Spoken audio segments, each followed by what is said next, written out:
네, 안녕하세요.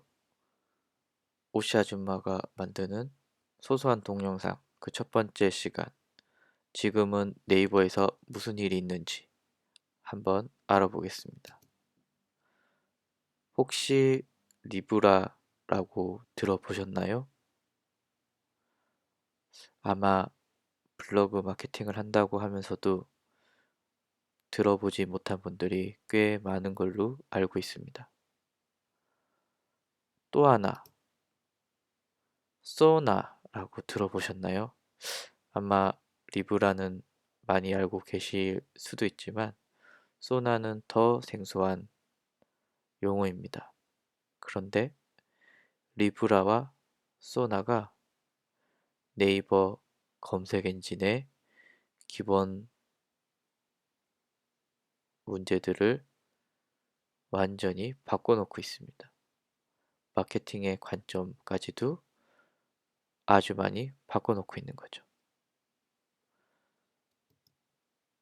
리브라는 2012년 12월 4일 몇몇 카테고리, 대표적으로 맛집부터 적용이 되기 시작했고, 소나는 2013년 12월 16일부터 네이버 검색 엔진에 적용이 되기 시작을 했습니다. 일단 리브라부터 살펴보면 리브라가 2012년 12월 4일 날 나왔을 때 엄청난 변화들이 있었습니다. 일단 그 변화들을 보기 전에 리브라는 네이버 검색 엔진의 이름이고 네이버가 지금까지 우리 검색 엔진은 이런 거다라고 밝힌 적은 한 번도 없었습니다. 근데 이번에 2012년도에 그것도 연말에 리브라라는 검색 엔진을 들고 나와서 우리 이런 검색 엔진으로 검색 결과를 노출시킬 테니까 주목해달라 라고 얘기를 했습니다. 리브라의 핵심은 신뢰 있는 문서. 아주 중요하다고 네이버에서 거듭 말하고 있습니다. 근데 문제는 뭐가 신뢰가 있는 문서인지는 정확하게 말하고 있지는 않습니다. 뭐 여튼 신뢰 있는 문서가 중요하다라고 말했고 그 결과 검색 순위가 억수로 많이 변화를 했습니다. 너무 많이 변해서 특히 맛집 카테고리는 난리가 났습니다. 뭐 물론 네이버가 그렇듯이 12월 4일 날 한다고 해서 무조건 변화가 12월 4일부터 있진 않았죠. 하지만 12월 4일부터 점차적으로 맛집 블로그에 대해서 뭐 압구정 맛집, 대학로 맛집, 강남 맛집, 홍대 맛집 등등 대표적인 맛집에서 난리가 나기 시작을 합니다. 과거에는 맛집을 마케팅할 때 그 핵심은 도배에 있었습니다. 도배가 있었고,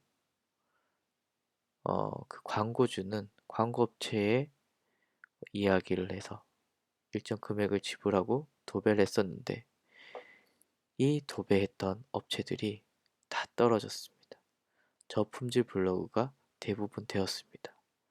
특히 도배했던 광고주, 광고업체들은 과거의 그 방법들을 그대로 써가면서 했지만 12월 4일 이후 그 방법이 더 이상 먹히지 않았습니다. 특히 이 도배는 대표적으로 스대공 3종 세트입니다. 스크랩, 댓글, 공감 이렇게 3개씩만 하면 모든 것이 다 해결되었습니다. 그런데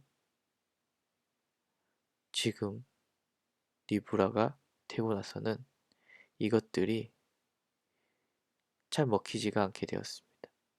저품질 블로그가 되고 말죠. 지금도 물론 스테이크 함정 세트가 전혀 효과가 없는 건 아니지만 과거에 비해서 약해졌고 이런 어뷰징들은 저품질 블로그가 되기 시작을 했습니다. 기존의 방법들이 막히고 나서 네이버에서는 또 다른 이상한 일이 벌어지기 시작을 했습니다. 도대체 무엇일까요? 그건 2부에서 계속 알려드리겠습니다. 그리고 네이버 검색창에 오씨 아줌마를 검색하세요. 또 뵙겠습니다.